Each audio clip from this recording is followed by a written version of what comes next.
What are you actually afraid of? Being alone or finally facing yourself?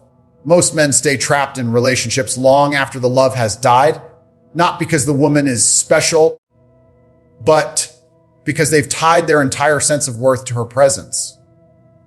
You tell yourself you can't live without her, but the truth is, you just don't want to face the silence that comes after she's gone. Let me ask you this. If a woman no longer respects you, no longer admires you, no longer brings peace into your life, what exactly are you holding on to?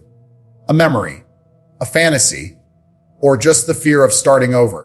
That's not love, that's self-destruction. You can read Marcus Aurelius in Meditations or Viktor Frankl in Man's Search for Meaning. They both remind us of the same truth. Suffering is part of life, but clinging to what weakens you is a choice. You see, most men confuse love with dependency. They believe needing someone makes the connection real, when in fact the strongest love is born out of freedom, not chains. If she's gone cold, if she no longer chooses you, then the bond is already broken. Staying is nothing but ego and fear. Here's the reality: rejection is often redirection. The world is not punishing you by taking her away. It's showing you that your path doesn't include her anymore. You're wasting your power fighting for someone who has already walked out in her mind. That energy could build your body, your mind, your business, your life. Men who can't let go are men who never truly own themselves. Detachment isn't about not caring. It's about refusing to let something or someone control you. When you let her go, you're not losing, you're regaining control over your destiny. The pain you feel is proof that you cared, but it's also proof that you're alive. And being alive means you can grow, rebuild, and rise again. Think about it. When you were born, you came into this world alone. When you die, you leave alone. Everything in between is borrowed. That's why clinging to one person as if they are the only source of meaning is weakness. You create meaning. You build your empire. You define who you are. Stop romanticizing the past. Stop chasing someone who's already halfway out the door. Letting her go isn't just about her. It's about you stepping into the man you're meant to be. The man who values his peace over chaos, his mission over heartbreak, his future over the past. So just let her go. Not because you didn't love her, but because you love yourself enough to keep moving forward. Why holding on to the wrong person destroys your growth is simple, but most people refuse to face it. Imagine you're carrying a heavy bag filled with bricks on your back. You can still move forward. You can still walk, but every step is slower. Every breath is harder. Every moment is heavier. That's what staying with the wrong person does to you. It weighs you down in ways you don't even notice until you finally let go. You convince yourself that you're making progress, but deep down you know you could be moving faster, climbing higher, living freer if you weren't dragging that dead weight behind you. The wrong person isn't just someone who doesn't love you back. It's someone who interrupts your energy, your purpose, your peace.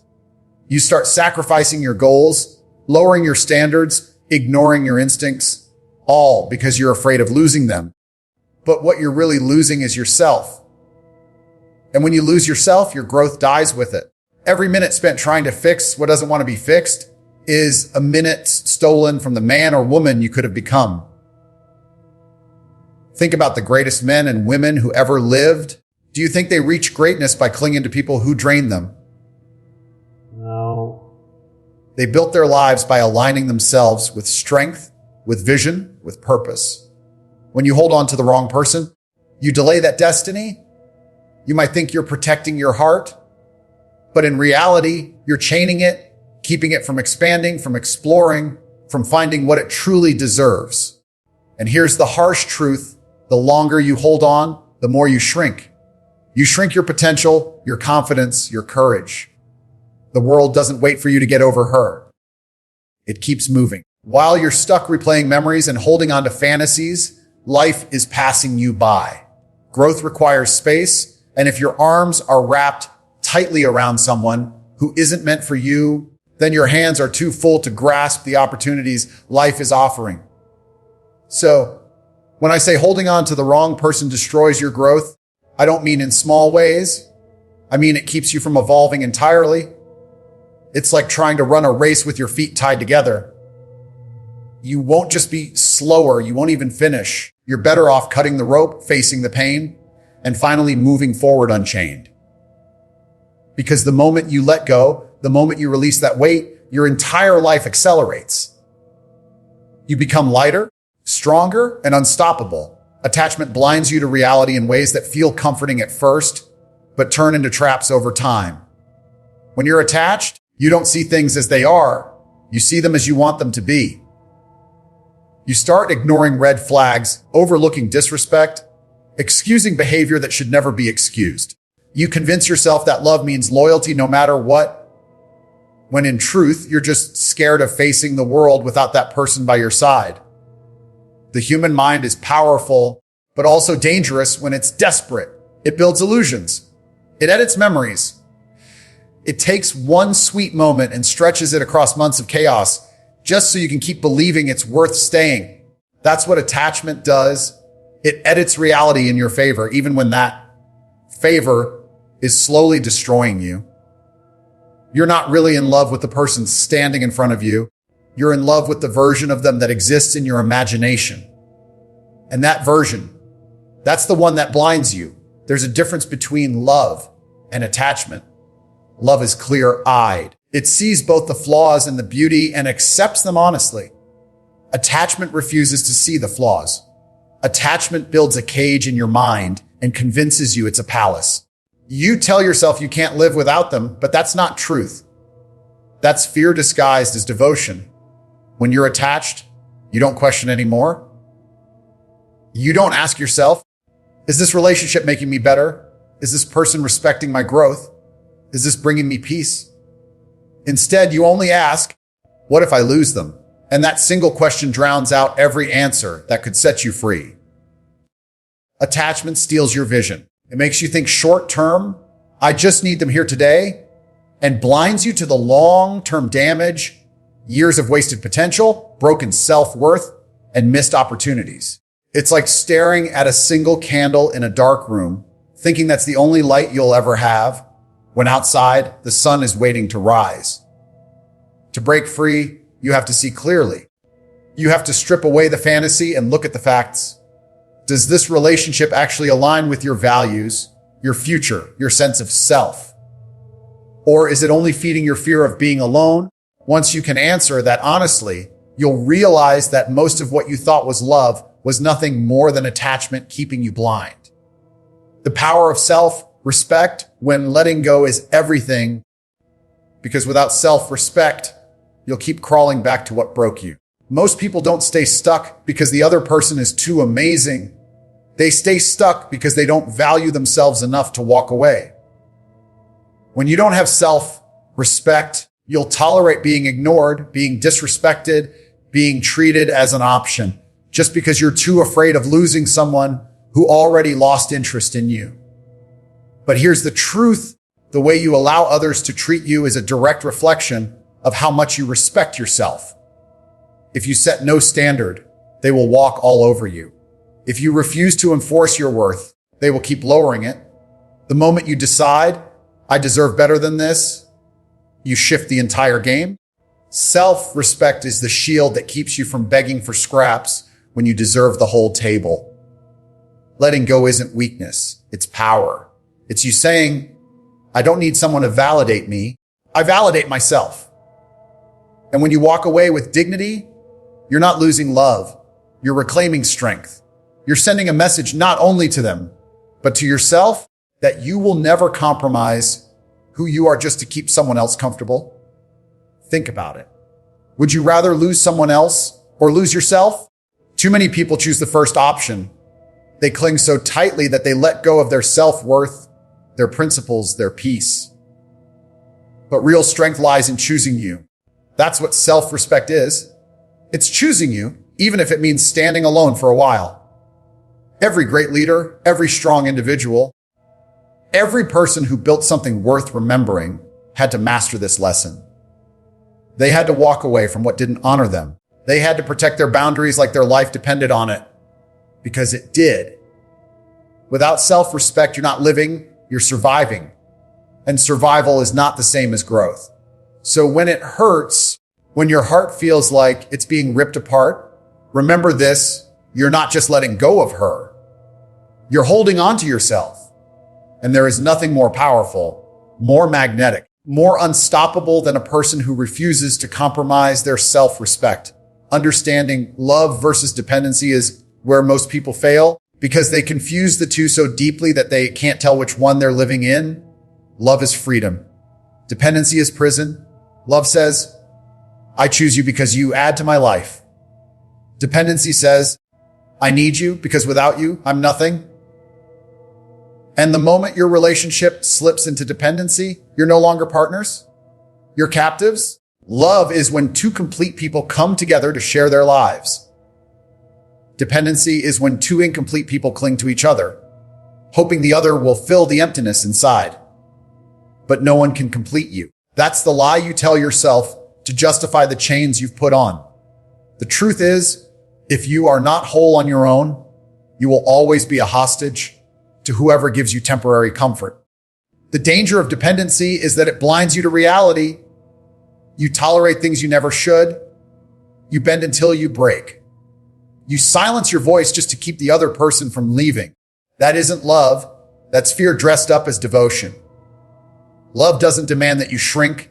Love doesn't demand that you lose yourself. Dependency does. And here's the harshest part. Dependency creates imbalance. One person becomes the giver, the other becomes the taker. One becomes the chaser, the other the runner. And the more you give, the less you are valued, because dependency is rooted in fear, and fear always kills respect. You'll never earn love by needing someone. You only earn pity, and pity is poison. True love is strength meeting strength. It's two people who could both walk away, but they don't because they want to stay. That's the beauty of it. Love is a choice, not a chain. When you understand this difference, you'll stop mistaking obsession for passion and fear for loyalty. You'll realize that dependency is not proof of love. It's the death of it. So the question you need to ask yourself is this: if tomorrow they were gone, would you still know who you are? If the answer is no, then you're not in love. You're in dependency. And until you fix that, you'll never experience the kind of love that builds instead of breaks, that strengthens instead of weakens, that frees instead of enslaves. Why rejection can be the greatest redirection is something most people don't see in the moment, because pain clouds their vision. When someone walks away from you, when they no longer choose you, it feels like failure. It feels like you weren't enough, like you've lost everything. But what if I told you that rejection is often the very thing that saves you? What if that heartbreak you're crying over is the universe pulling you out of the wrong path and throwing you towards something greater? Rejection feels like an ending, but in truth, it's a doorway. You thought she was your forever, but maybe she was only your lesson. You thought this was the best you could ever have, but maybe this is just clearing space for the real thing to arrive. You can't see it when you're in the storm because all you notice is the rain.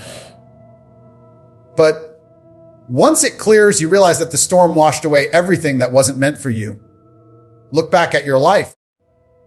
How many times did you think losing something was the end, only to discover it was the beginning of something better? That job you didn't get pushed you toward a career that fit you more. That friendship that fell apart made room for people who truly valued you. That heartbreak that shattered you forced you to grow, to evolve, to harden in the right places and soften in the right ways. Every rejection shaped you into who you are now. The problem is when you're in it, you cling, you beg for things that are leaving because you can't imagine life without them. But here's the truth. If it was truly meant for you, it wouldn't need to be begged for. Real alignment doesn't require force. Rejection is just proof that what you thought you needed was never yours to begin with. And here's the part that flips the pain into power. Rejection creates direction. It closes the wrong doors so you don't waste your life knocking on them. It forces you to look elsewhere, to grow, to explore parts of yourself you never would have touched if everything had gone your way. It burns, yes, but that burn pushes you forward. That burn fuels your transformation. Rejection doesn't mean you weren't enough.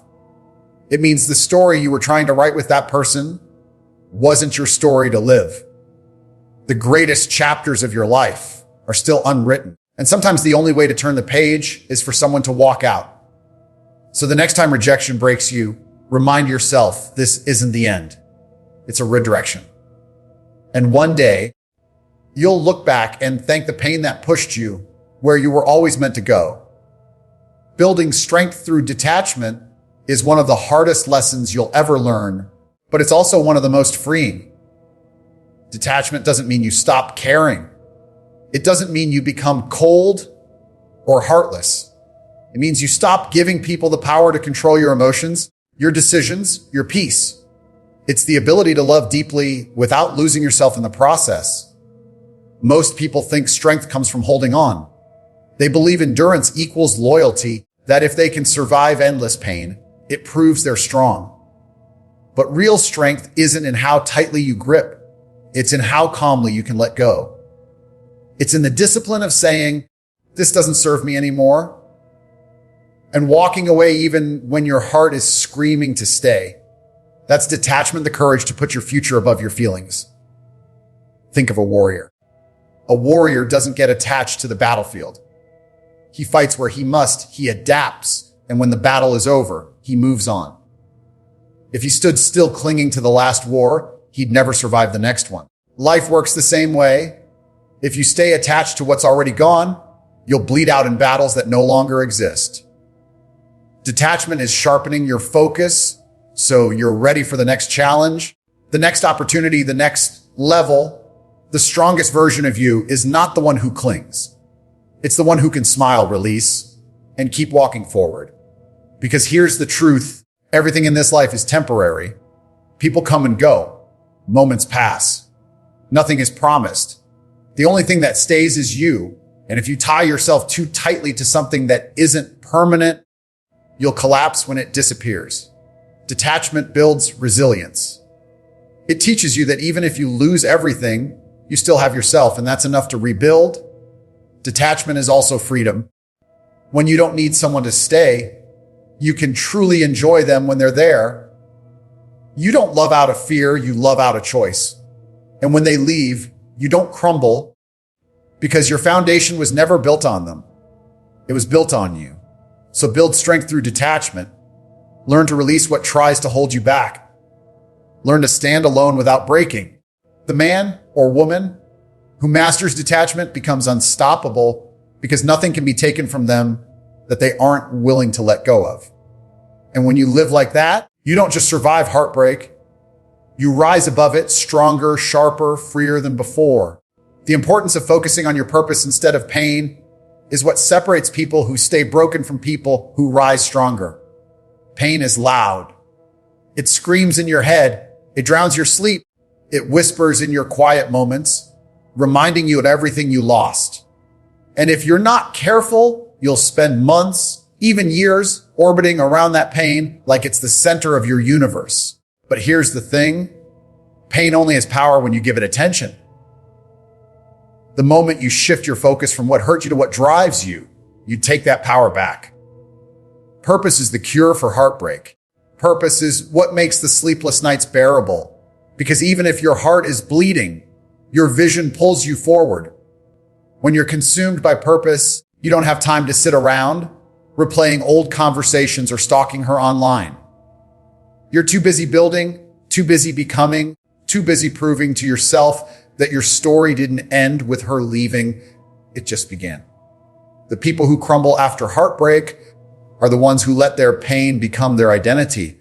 They keep talking about what happened, keep feeding the wound until it defines them. But the people who rise are the ones who redirect that energy into something greater. They take that same fire and pour it into their craft, their body, their mind, their mission.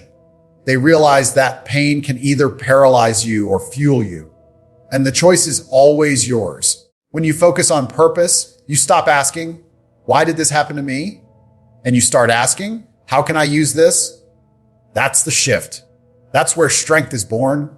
Pain is inevitable, but suffering is optional. Purpose transforms suffering into growth.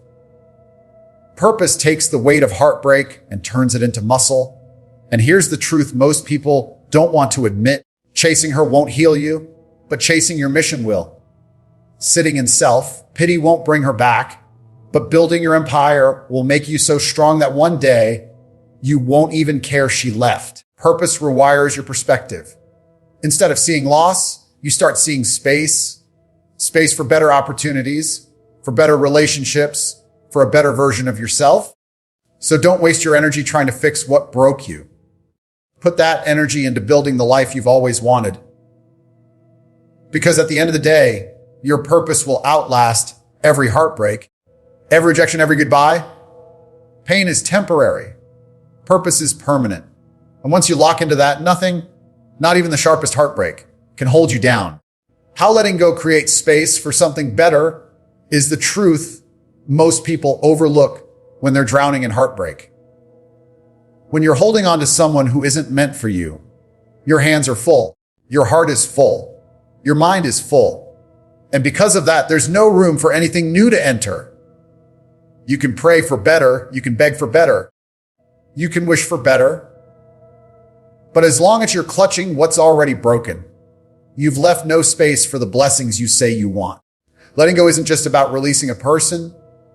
It's about clearing your life. It's sweeping out the old furniture from your soul so the new can move in. Think about it.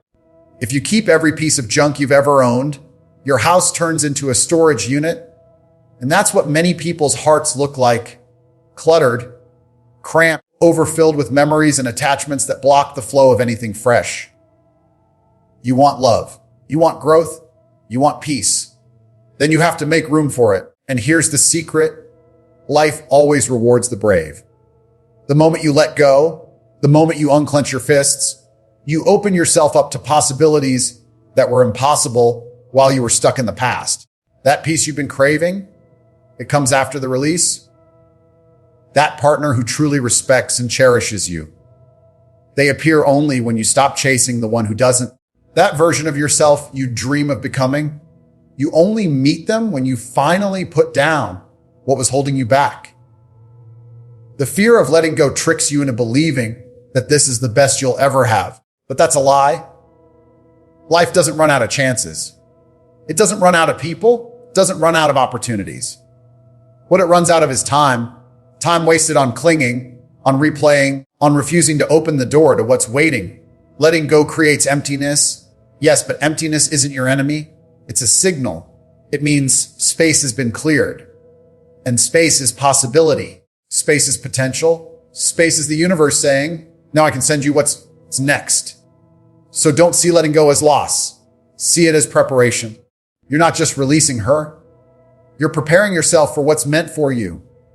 And when you finally step into that, you'll understand why she had to leave, why the pain had to happen, and why the goodbye was necessary.